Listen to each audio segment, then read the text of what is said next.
U današnjem videoklipu ću vam predstaviti najznačajnije naoružanje koje je ušlo sada i zvanično u naoružanje Vojske Srbije.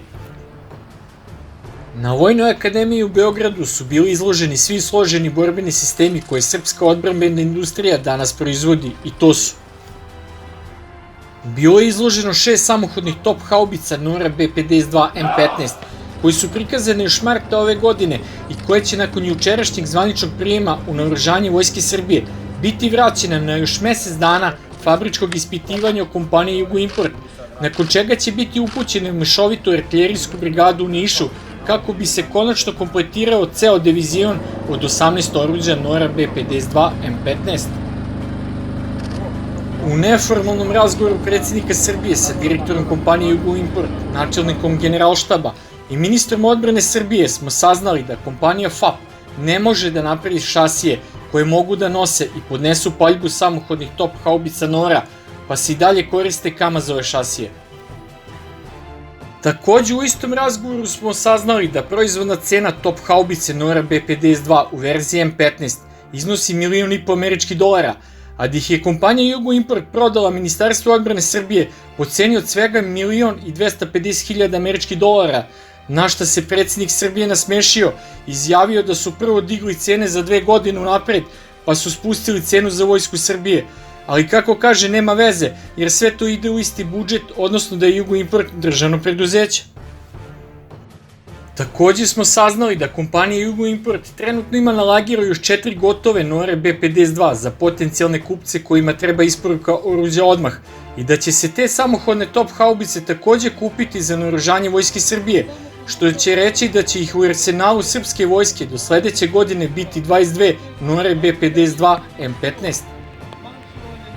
Kako izjavljuje zamenik ministra odbrane Mile Radović, komandno-izviđačka vozila BOV koje pripadaju baterijama Nora top haubica su već isporučena i nalaze se u mešovitoj artiljerijskoj brigadi u Nišu. Kako je u planu opremanja Vojske Srbije predviđena nabavka još 18 samohodnih top haubica, po rečima zamenika ministra odbrane Mile Radovića, to će biti naredna generacija top haubica Nora Aleksandar, odnosno MGS-25, koje imaju veći stepen automatizacije, punjač revolverskog tipa, brzinu vatre od 6 granata u minuti i manji broj poslužilaca od 3, koliko iznosi broj članova posade na postojećim Norama B-52 M15. Nova samohodna top haubica Aleksandar će izvršiti probno gađanje u Nikincima u oktobru u okviru prezentacije ove top haubice za inostranog kupca. Pošto je dalje predviđena procedura provere novog oruđa od 6 meseci u tehničkom opitnom centru, u izjavi Mile Radovića njeno uvođenje u naoružanje se ne može očekivati pre polovine sledeće godine, iako će se kupovina ovih top haubica izvršiti već ove godine. Pošto će biti dokupljene još 4 Nora B-52 M15 i bit će kupljeno još 18 top haubica Aleksandar, one će biti raspoređene u sve 4 brigade kopnene Vojske Srbije, po 10 oruđa u svakoj brigadi. Takođe je na prikazu bilo izloženo 6 borbeno-oklopnih vozila Lazar 3, u verziji koja je kupljena za Vojsku Srbije, borbeno-oklopno vozilo Transporter sa daljinski upravljanom borbenom stanicom sa mitraljezom kalibra 12,7 mm, koja nije žirostabilizovana, tako da vozilo Lazar 3 može da otvara vatru iz mesta, a vojnici kroz puškarnice na vozilu. Na pitanje predsjednika Srbije upućenom zameniku ministra odbrane Mile Radoviću kada će u Srbiji biti osvojena tehnologija nezavisnog oslanjanja, dobio je odgovor da na tome radi kompanija Zastaterevo i da će ono biti osvojeno za 2 godine, na što mu je predsjednik Srbije rekao: "To si mi rekao i prošle godine", na što je Mile Radović izustio: "Jesam". Juče je prikazan i prototip borbeno-oklopnog vozila Miloš M16 sa daljinski upravljanom borbenom stanicom Kerber sa ugrađenim trocevnim topom M55 kalibra 20 mm. Prezentaciju mogućnosti ovog borbenog vozila izvršio zamenik direktora kompanije Jugoimport Lijaković, koji je naveo da se punjenje topa vrši zakretanjem daljinski upravljane borbene stanice u položaj okrenut za 180 stepeni u odnosu na prednji deo vozila, kad iz vozila kroz krov izlazi vojnik koji menja municijske doboše i da je pritom zaštićen poklopcem otvora na krovu vozila kroz koji prolazi, da izlazi iz vozila do visine svojih grudi i da je s druge strane zaštićen dupsom Kerber. Predsjednik Srbije je naložio da se to izmeni, jer je nedopustivo da se brzina vater topa M55 od 2000 metaka u minuti uspori manuelnim menjanjem municijskih doboša, na šta mu je zamenik direktora Lijaković rekao da će to biti ispravljeno u programu razvoja automatskog punjača koji se razvija i za punjenje topa praga, koji se montira na borbeno vozilo Lazar 3 verzije P. Ovakav Miloš M16 BOV će koštati više za 100.000 evra u odnosu na borbeno vozilo Miloš M16 sa daljinski upravljanom borbenom stanicom sa mitraljezom kalibra 12,7 mm. Tada smo saznali da se razvija novo borbeno oklopno vozilo Miloš, produženo za 1 metar, koje će moći da transportuje više vojnika. Peti lot hibridnog protivvazduhoplovnog sistema Pasars je takođe juče uvršten u arsenal Vojske Srbije. Ova partija Pasarsa ima novu kabinu, jači motor Cummins od 340 konjskih snaga u odnosu na dosadašnji Mercedesov motor snage 260 konjskih snaga iz modela kamiona FAP 2026, na čijoj šasiji je rađen. Ovaj raketni sistem je prikazan sa četvorocevnim lanserom protivvazduhoplovnih raketa, po 2 strela 2M i po 2 za strele Igla 1, odnosno Šilo. Zamenik ministra odbrane Milo Radović je prilikom obilaska ovog oruđa izjavio da se radi i nova varijanta Pasarsa koja će biti opremljena modularnim vođenim protivoklopnim raketama po uzoru na američki sistem IM Šorad na borbenim vozilima Stryker. Još uvek se rade dorade na lanserima Pasarsa za protivvazduhoplovne rakete Mistral 3+, čija se isporuka očekuje ove godine.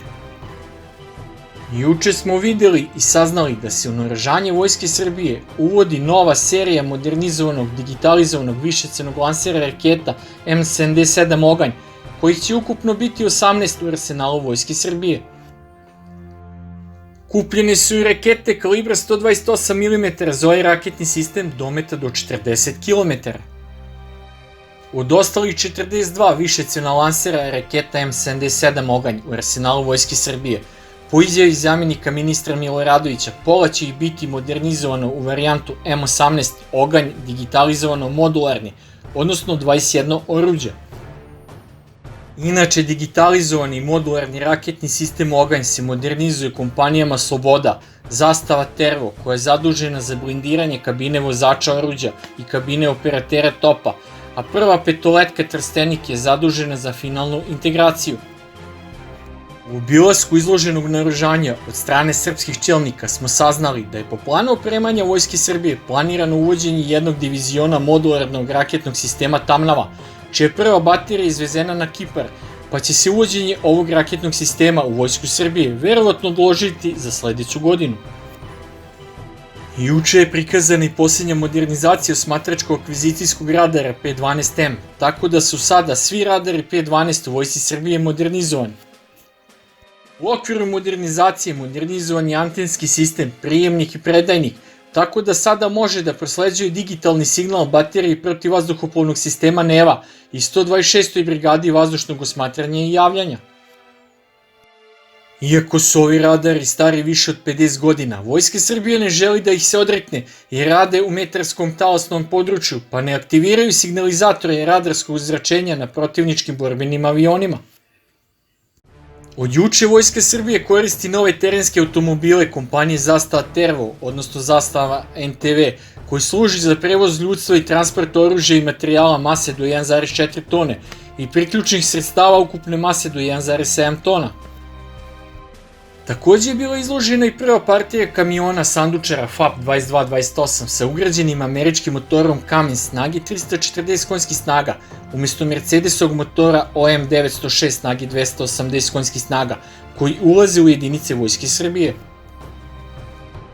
Prikazano je 36 automatskih bacača granata proizvodi kompanije Zastava oružje M93 kalibra 30 mm, dometa do 1700 metara za uništavanje žive sile u zaklonima i dometa do 1000 metara za uništavanje lako oklopljenih borbenih vozila. Ovaj bacač granata ima brzinu vatre od 400 granata u minuti i ugrađuje se na modernizovano borbeno vozilo pešadije BVP M80A, pa će se naručivati i dodatne količine ovog bacača granata. Inače, njegova cena za Vojsku Srbije iznosi 10.000 € po oruđu. Zastava oružja izložila je prvu seriju pištolja EZ-9 u kalibru 9 mm Parabellum, koji će postepeno zameniti pištolj CZ-99 kao osnovni pištolj u Vojsci Srbije. Ovaj pištolj predstavlja dalje usavršavanje modela pištolja švajcarskog proizvođača ZIG 226 i 229. Cena ovog pištolja je 300 € po komadu za Vojsku Srbije. Kompanija Teleoptik iz Zemuna izložila prve serije optičkih refleksnih nišana koji ulaze u naoružanje Vojske Srbije. Izložene su i naoružane bespilotne letelice Vrabac koje će bacati granate kalibra 30 mm na neprijatelja. Ove granate su iste kao i za automatski bacač granata Zastava M93. Od nadležnih smo juče saznali da će naoružana bespilotna letelica Pegaz ući u naoružanje Vojske Srbije u septembru ove godine. Od kupljenog stranog naoružanja predsjednik Srbije izjavio ovaj put da će stići 11 helikoptera H-145M, a ne 10 kako je prethodno najavljeno, a pre toga je opet najavljeno 11 helikoptera H-145M i tako dalje. Za ostalo naručeno naoružanje u inostranstvu predsjednik Srbije izjavljuje da se do sada ne zna kako će i kada će to naoružanje stići u Srbiju. Kako je predsjednik Srbije juče izjavio, svo ovo oruđe koje smo proizveli, ove nore, lazere i pasarse i oprema za elektronsko izviđanje od juče ulaze u 2., 3. i 4. brigadu kopnene vojske i jedinice za specijalne namene. Eto, to bi bilo sve za sada od najbitnijih novosti o opremanju naoružanjem jedinica Vojske Srbije, a očigledna je tendencija koju najavljuje predsjednik Srbije da će se Srbija u narednom periodu sve više naoružavati naoružanjem iz domaće proizvodnje, za koje se osvaja sve više podsistema kako bi što manje zavisili od uvoznih podsklopova.